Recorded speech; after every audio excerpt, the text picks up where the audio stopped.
These scenes and the way those responsible were handled still bring questions and puts the integrity of the police force in balance. The Catholic Church has to add its voice to the human rights defenders in condemning the current brutality and excessive force used by police on the Wananchi.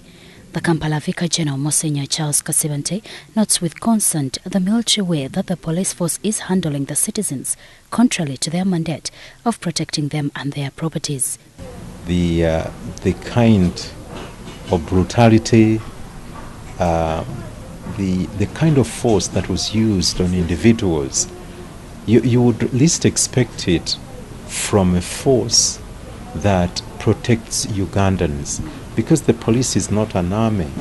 The police is to take care of the nationals, the civilians, and particularly to protect them, to guide them, and also their property, and also to help them become law-abiding.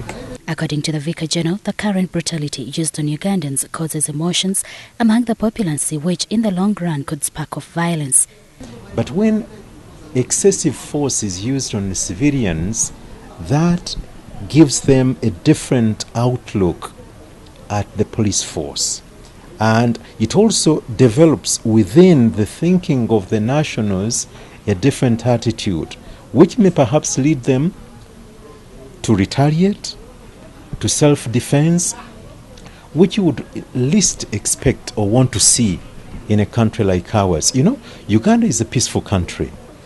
If there were not peaceful people, perhaps would have seen something worse than that, because no individual would have put up, would have sustained that kind of a beating. These days, people don't even like to beat their cows like that.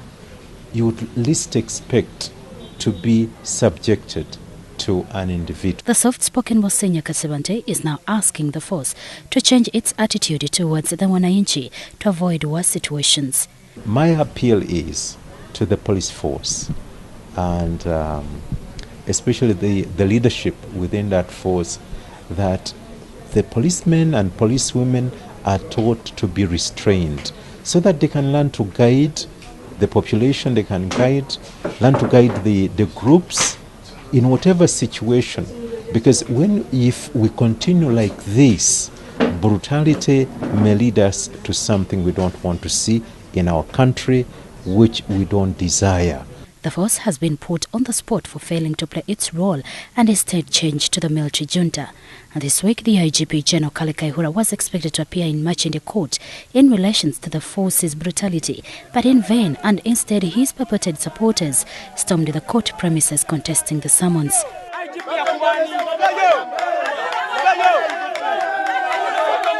The incidents caused uproar among Ugandans as the police officers who were on duty that day were dilly-dallying with them. The question is if the law can indeed bite its custodian. Jocelyn Achibule, Andrew Kagwa, WBS TV, Kampala.